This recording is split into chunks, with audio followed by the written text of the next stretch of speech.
Magandang araw sa inyong lahat mga kapatid.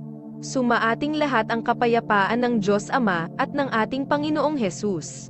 Muli, salamat sa Diyos dahil sa mayroon pa tayong ganitong pag-aaral, at naniniwala ako na ito ay ayon sa kanyang kalooban sa pamamagitan naman ng Espiritu ng karunungan na isinusugo niya sa atin. Ang paksa natin ngayon mga kapatid ay tungkol pa rin sa 1,000 taon. Ang 1,000 taon ay isa sa napakagandang balita na dapat ay malaman ng lahat ng tao, at may pangaral sa buong sanlibutan, kagaya naman ng sinabi ng ating Panginoong Hesus sa aklat ni Lucas. Datapwat sinabi niya sa kanila, dapat namang ipangaral ko sa mga ibang bayan ang mabubuting balita ng kaharian ng Diyos, sapagkat sa ganito ay sinugo ako. Ang patungkol sa 1,000 taon ay isa sa mabuting balita, at ito ay bahagi ng kaharian ng Diyos, at nararapat lamang na ito ay may pangaral din sa ibang mga bayan, kagaya ng ginawa ng ating Panginoong Hesus. Kaya isinugo sa atin ang anak ng Diyos upang maghatid sa atin ng mga mabubuting balita patungkol sa kahariang darating. Sa Marcos 2 verse 7 ay ganito naman ang nakasulat. At nang ito'y marinig ni Hesus, ay sinabi niya sa kanila, hindi nangangailangan ng manggagamot ang mga walang sakit, kundi ang mga may sakit. Hindi ako naparito upang tumawag ng mga matuwid, kundi ng mga makasalanan. Ito ay dapat nating maintindihan mga kapatid. Naghahatid tayo ng mabubuting balita, hindi para sa matutuwid na tao, kundi para sa mga makasalanan. Kaya nagkakaroon tayo ng pagnanasa na makapangaral ng mabubuting balita. Dahil sa ito, ang kalooban ng Ama upang ang mga makasalanan ay sumampalataya din naman at mangagsisi. Sa unang Timoteo 2 verse 4, ay ganito ang nakasulat. Na siyang may ibig na ang lahat ng mga tao ay mga ligtas at mga kaalam ng katotohanan. Lagi nyo sanang isaisip na gusto ng Diyos na lahat ng tao ay mga kaalam ng katotohanan. At lahat ay maligtas din naman, kaya hindi natin dapat na ugaliin na magdamot sa mga tagalabas, dahil ito mismo ang dahilan kung bakit isinugo ng Ama ang kanyang anak, upang ang lahat ng tao ay mga ligtas at makaalam ng katotohanan. Hindi ako naparito upang tumawag ng mga matuwid, kundi ng mga makasalanan. Ang mensahe na ibig kong iparating sa inyo mga kapatid, ay huwag nating ipagkait sa mga hindi nakakaunawa o sa mga nasa labas. Ang mabuting balitang ito tungkol sa magaganap na 1,000 taon. Walang masama sa ganitong paraan ng pangangaral, lalo pat alam natin na nalalapit na ang wakas. Ang katunayan, ang mga karunungan na tinatamasa natin ngayon ukol sa salita ng Diyos, ay hindi naman talaga galing sa tao, kundi ito ay galing sa Diyos. Sa Kawikaan 2 verse 6, ganito ang sabi, sapagkat ang Panginoon ay nagbibigay ng karunungan. Sa kanyang bibig nang gagaling ang kaalaman at kaunawaan. Hanggang dyan ang intro natin mga kapatid. Nakakatuwa dahil ilang minuto pa lang ang nakakalipas ay marami na agad tayong natutunan. Bago ang lahat ay balik tanaw muna tayo sa mga huling pag-aaral natin sa ating napasimulang paksa. Sa pasimula ng ating paksa ay napag-aralan natin ang patungkol sa anghel na bumababang galing sa langit na talaga namang kamangha-mangha ang taglay na lakas.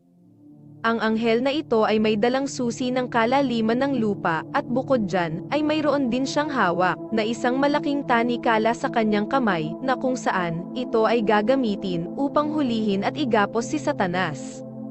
At doon nga ay nalaman natin na ang anghel na sumunggab kay Satanas ay ang anghel ng Diyos na nagngangalang Miguel. At dyan ay nalaman din natin na hindi lang pala si Miguel at si Satanas ang maglalaban, kundi mayroon din silang kani-kanyang mga anghel. Ayon sa aking pagkakasalaysay sa inyo, ito ay magaganap bago mag-umpisa ang 1,000 taon. Para sa mga hindi pa nakakaalam, kung sakaling mang tayo ay mabubuhay sa loob ng 1,000 taon, ay mabubuhay tayong lahat ng may kaayusan at kapayapaan. Sa kadahilanang wala nang mangdadaya pa sa atin dahil si Satanas ay ibinulid na ni Arkanghel Miguel sa kalaliman ng lupa. At dyan ay ipagpapatuloy na natin ang nasimulan nating paksa. Alam nyo ba mga kapatid, marami pa rin ang hindi naniniwala na may magaganap na 1,000 taon. Isa na nga dito, ang samahan ng Iglesia ni Cristo na itinayo ni Felix Manalo. Ayon sa kanilang pahayag, ay sang-ayon naman daw sila na mayroong magaganap na 1,000 taon. Ngunit ito daw ay hindi magaganap dito sa lupa, kundi doon daw sa alapaap.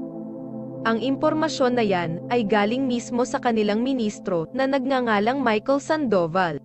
At ang batayan nilang talata ay ang Mateo 24 verse 29, na kung saan sinasabi dito na pagtapos ng kapighatian ay mga lalaglag na ang mga bituin sa langit.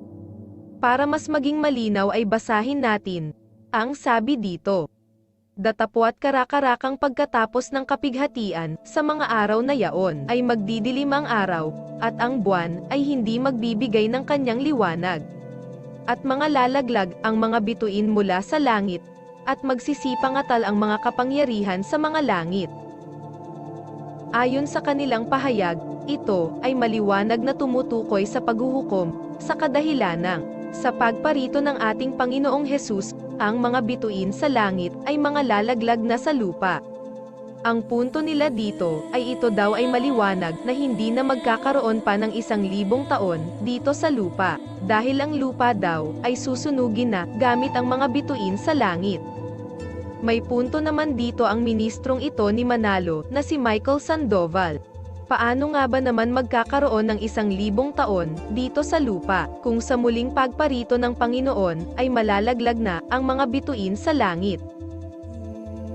Kaya natitiyak daw ng mga Iglesia ni Cristo na ang 1,000 taon ay magaganap doon mismo sa alapaap, kung saan ang mga banal na bubuhayin sa unang pagkabuhay ay maghaharing kasama ni Cristo sa mga alapaap.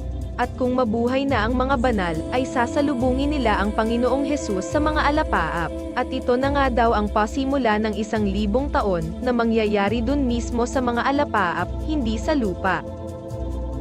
Ano sa palagay mo kapatid? Saan nga kaya magaganap ang 1,000 taon?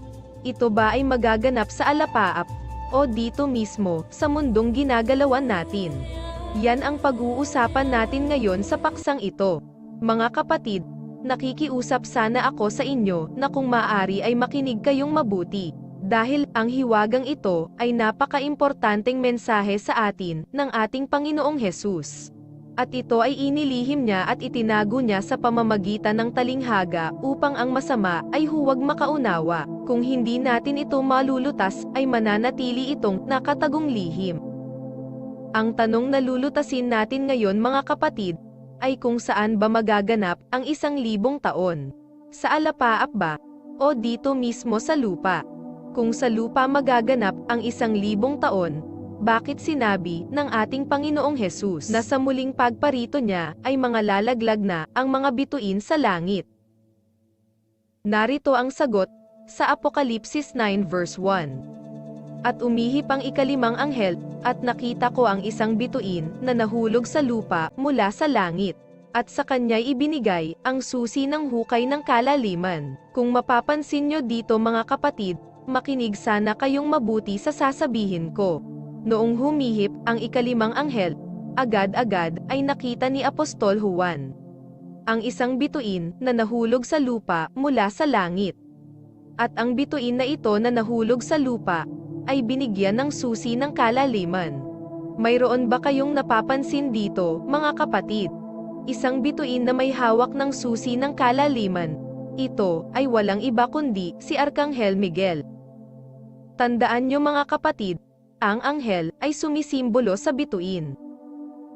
Ito yung nabanggit ko sa inyo sa unang paksa natin, na kung saan may isang anghel na nanaog mula sa langit, na may susi ng kalaliman. At yan nga ay ang anghel ng Diyos na nagngangalang Miguel. Napakagandang impormasyon nito mga kapatid. Ang buong akala kasi natin dati, kapag sinabing malalaglag ang bituin sa lupa ay katapusan na ng mundo. Base dito sa ating nabasa, sa Apokalipsis 9 verse 1, ito ay nagpapatunay, na hindi lahat ng bituin na mababasa sa Biblia ay literal na bituin. Dahil ang bituin dito ay may susi ng kalaliman at ito nga ay tumutukoy sa anghel ng Diyos. Ngayon naman ay balik tayo sa binasa natin kanina, sa Mateo 24 verse 29. Datapwat karakarakang pagkatapos ng kapighatian sa mga araw na yaon, ay magdidilim ang araw, at ang buwan ay hindi magbibigay ng kanyang liwanag. At mga lalaglag ang mga bituin mula sa langit. At magsisipangatal ang mga kapangyarihan sa mga langit. Tandaan nyo mga kapatid, sa araw na yaon sa makatuwid ay sa muling pagparito ng ating Panginoong Hesus. Malalaglag ang mga bituin. Sa makatuwid ay ang mga anghel ng Diyos upang tipunin ang mga hinirang. Kung itutuloy natin ang pagbabasa dito rin sa verse 31, ang sabi dito, at susugwin ang kanyang mga anghel na may matinding pakakak. Kanilang titipunin ang kanyang mga hinirang mula sa apat na hangin ng sanlibutan, mula sa isang dulo ng langit hanggang sa kabila. Nangangahulugan mga kapatid, kaya sinabi ng ating Panginoong Hesus na malalaglag na ang mga bituin, dahil sila pala ay susugwin para tipunin nila ang mga hinirang ng Diyos na nakasama sa unang pagkabuhay. Sana ay naiintindihan nyo ang paliwanag na ito mga kapatid. Magbibigay pa ako ng isa pang halimbawa. Kung sakali mang darating ang ating Panginoong Hesus mamaya, ay ganito ang mangyayari. Ang mga taong banal na makakasama sa unang pagkabuhay, ay titipunin ng mga anghel ng Diyos. Kung sakaling kasama ka dito, ay hindi mo na kailangan sumakay pa sa mga sasakyan para lang salubungin ang Panginoon. Ang mga anghel na ang bahala sa iyo para dalhin ka sa ating Panginoong Hesus. Ang sabi dito, at susugwin ang kanyang mga anghel, at kanilang titipunin ang kanyang mga hinirang.